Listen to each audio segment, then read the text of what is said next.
미술을 통해서 배우는 삶을 아름답게 꾸며가는 행복한 미술 시간.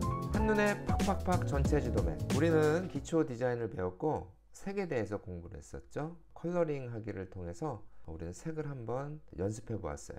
그리고 시각 전달 디자인 중에서 그래픽 디자인을 공부하는데 그래픽 심벌 디자인을 했었죠. 그 중에서 픽토그램에 대해서 실습을 해 보았습니다. 그리고 저번 시간에는 문자 디자인을 공부했었죠. 그 중에서 타이포그래피, 자신의 명함을 미리 캔버스를 활용해서 제작해 보았습니다. 여러분들의 다양한 개성들이 나타난 명함 디자인 선생님이 볼 수 있었습니다. 자, 오늘은 두 번째 포스터 디자인에 대해서 공부해 볼 거예요.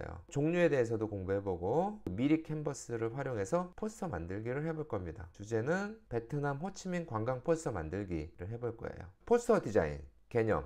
기둥에 부착하는 광고에서 유래하였으며 19세기 후반 인쇄술의 발달과 함께 등장했어요. 일정 크기의 종이 등의 전달 내용을 한눈에 알 수 있도록 표현한 광고나 선전 매체입니다. 특징과 장점을 알아볼게요. 많은 매수를 동시에 붙일 수 있고 전시 및 부착 시간이 길어 반복해서 광고할 수 있어요. 크기의 변화와 색채의 다양함에 의한 시각 효과가 큽니다. 표현 방법에 따라 다양한 효과를 낼 수 있어요. 표현에 제약이 없어 작가의 개성을 충분히 발휘할 수 있습니다.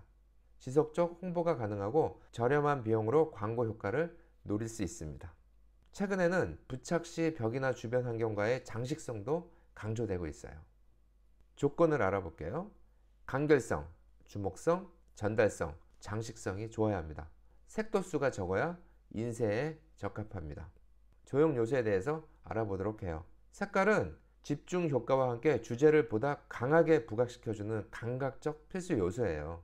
일러스트레이션, 정확한 내용 전달과 함께 시각 언어의 역할을 하는 필수 요소입니다. 레이아웃, 포스터를 대하는 대중들의 시각을 정착시키는 필수 요소예요. 컬러, 일러스트레이션, 레이아웃에 대해서 공부해 보았습니다. 종류에 대해서 알아볼게요. 상업 포스터, 개몽 포스터, 관광 포스터, 문화 포스터, 장식 포스터가 있어요.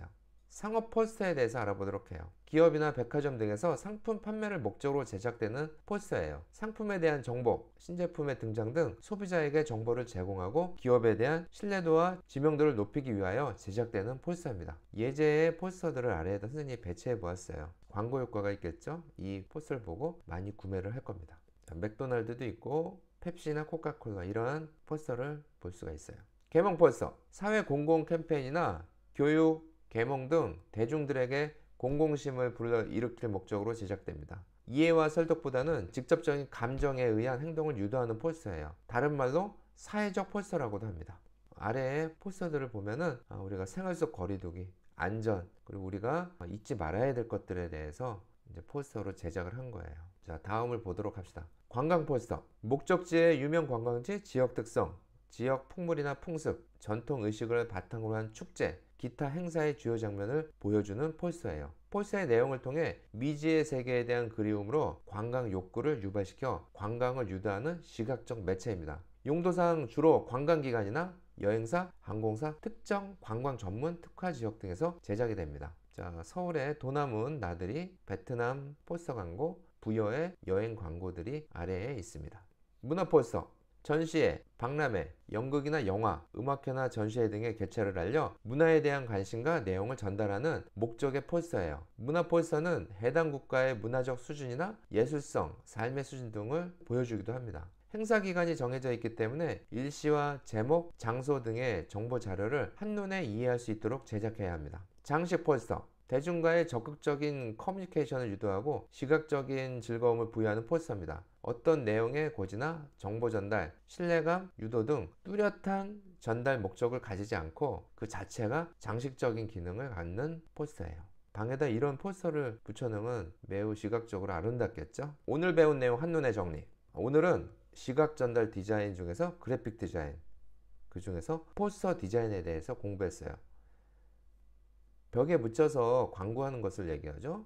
많은 매스를 붙일 수 있고 가격이 좀 저렴한 부분이 있고 다양한 방법으로 표현할 수 있기 때문에 많이 사용되고 있고, 조건은 간결성, 주목성, 전달성, 장식성이 좋아야 된다는 거. 우리 조형 요소 배웠죠? 색깔, 일러스트레이션, 레이아웃. 종류는 상업 포스터, 개몽 포스터, 관광 포스터, 문화 포스터, 장식 포스터가 있었습니다. 자, 이제 오늘의 과제를 한번 알아볼까요? 오늘의 과제, 누구나 디자이너가 될 수 있는 미술 수업 미리 캔버스를 활용해서 폴스터 만들기. 주제는 베트남 호치민 관광 폴스터 만들기예요. 전 시간에 배웠었던 미리 캔버스를 활용해서 자신의 개성과 우리가 살고 있는 베트남의 아름다움을 표현하면 좋을 것 같습니다. 이 링크로 가서 미리 캔버스죠, 로그인을 해서 사이트에 입장합니다. 그리고 자신이 가지고 있는 기존 계정으로 로그인을 하시면 됩니다. 새 디자인 만들기에서 포스터를 골라주세요. 템플릿이 굉장히 많이 나올 거예요. 단면 포스터를 선택하시고 이 중에서 템플릿을 선택합니다. 선생님은 다낭을 한번 표현해 봤어요. 여기에서 여러분들이 마음껏 디자인 하시기 바랍니다. 이전에 자신이 여행을 갔었던 사진을 활용하면 참 좋을 것 같고, 구글링을 해서 사진을 가져오셔도 됩니다. 사진 요소 텍스트에서 필요한 요소를 가져와서 작업하시면 될 것 같아요. 그리고 저장해서 전시관처럼 제출하시면 됩니다. 자, 오늘 베트남의 아름다움을 표현할 수 있는 관광 포스터를 한번 같이 만들어 보도록 해요. 외치고 그리면서 배우는 미술 시간.